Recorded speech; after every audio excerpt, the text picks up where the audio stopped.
ceremonies, and dear boys and girls, a long time ago, there lived in a small village in China a kind and poor man named Ma Liang. Ma Liang's job was to look after the cattle in his village for an old man, a job that paid him very little money. But even though Ma Liang was very poor indeed, he was a happy and contented man.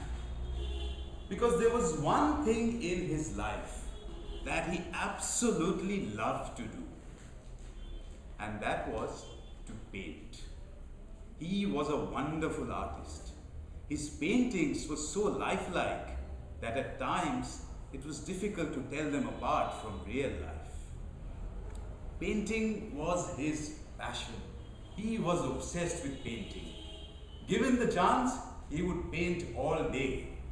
And even at night, he would dream about painting. Now, one particular night, he saw a very strange dream. He saw an old but wise-looking man who said, "My dear boy, I am gifting you this magic paintbrush. Use it wisely to help the poor." So saying, the old man vanished. When Ma Liang awoke the next morning, he was surprised to see on his desk the magic paintbrush in his dream from the night before. Not sure what to do with it, Ma Liang picked up the magic paintbrush and went out to work as usual. On the way to work, he came across some troubled-looking farmers. He asked them, "Why do you look so troubled?" "The river has dried up. We don't have any water to drink or to irrigate our farms. It's a terrible disaster," replied one of the farmers. Suddenly, Ma Liang had an idea. He started painting using the magic paintbrush water on the dried riverbed. Now, as he finished his painting, something strange happened. There was a loud rumbling noise in the background, and the farmers screamed with joy as they saw that Ma Liang's painting was coming to life. The dried riverbed from just a few minutes back was now filled with clear, blue, precious, life-giving water. It was magic. A few days later, Ma Liang came across an old man who looked very sad indeed. "All my crops have died this year. I will have nothing to eat," sighed the old man. Ma Liang thought for a second and then drew a field full of live crops all ready to be harvested. Within a few minutes, the entire field came to life. The old man was over the moon with joy and thanked Ma Liang profusely. In this way, Ma Liang continued to help the poor, and soon the news of his miracles and his magic paintbrush started spreading far and wide. And they reached the ears of an evil rich man named Lin Dan. Now, Lin Dan was already very wealthy, but he wanted to be even richer. In fact, he wanted to be the richest man in all of China. So, he decided to steal the magic paintbrush from Ma Liang to fulfill his dream. He hired some men to steal the magic paintbrush from Ma Liang, which turned out to be quite an easy job because Ma Liang lived in a tiny hut and he slept with the magic paintbrush on a table next to his bed. As soon as Lin Dan got hold of the magic paintbrush, he decided to invite all his friends and family over to his house for a great party. After all, he was going to be the richest man in China, so he wanted to show off all his fabulous wealth. When the party began, Lin Dan started painting pots of gold on a piece of paper. But however he tried, whatever he drew, nothing happened, nothing came to life. Lin Dan was really angry. He said, bring me Malian immediately. He ordered his soldiers to bring Malian immediately in front of him.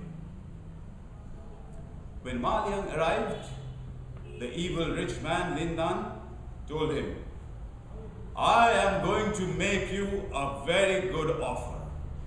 It's an offer you cannot refuse. You shall paint whatever I desire, and I shall let you go free. Now Malian really didn't want to help this evil man, but he didn't want to remain a prisoner either. Suddenly, he had an idea. He bowed and replied, Certainly, sir, I shall do as you say. The evil rich man Lindan was really excited. Quick, paint me a golden mountain so that I can gather all the gold from the mountain and become the richest man in all of China. Malian started painting. But instead of painting the golden mountain that he was instructed to do, he painted a sea which immediately came to life. Now Lindan was really furious. He screamed at Malian, Why did you paint the sea? I asked you to paint me a golden mountain. Certainly, sir, replied Malian. And he started drawing the golden mountain as he was asked to do. But he drew the golden mountain right in the middle of that sea. Now when Lindan saw the dazzling golden mountain come to life, he could not contain his excitement. He said, Quick, paint me a ship so that I can go to that golden mountain at once. When the ship that Malian painted came to life, Lindan and all his friends and everyone, they immediately jumped aboard because they wanted to go to that golden mountain. Malian watched and waited patiently as he saw the ship moving slowly towards the golden mountain. Just when the ship reached the middle of the sea, Malian drew a gigantic wave. The ship carrying Lindan and his friends was swept away by this massive wave, and they were carried away far, far, far away from China. Now, as soon as the ship was gone, Malian was a free man. He picked up the magic paintbrush and went home. Pretty soon, the news of his miracles and the magic paintbrush spread like wildfire through all of China. But Malian remained pretty much the same, living in his small hut, looking after the cattle, and painting all day using his normal paintbrush. Only when did some poor person need his help did Malian bring out the magic paintbrush and help the poor person. In this way, he continued to help the poor till the day he died. Thank you.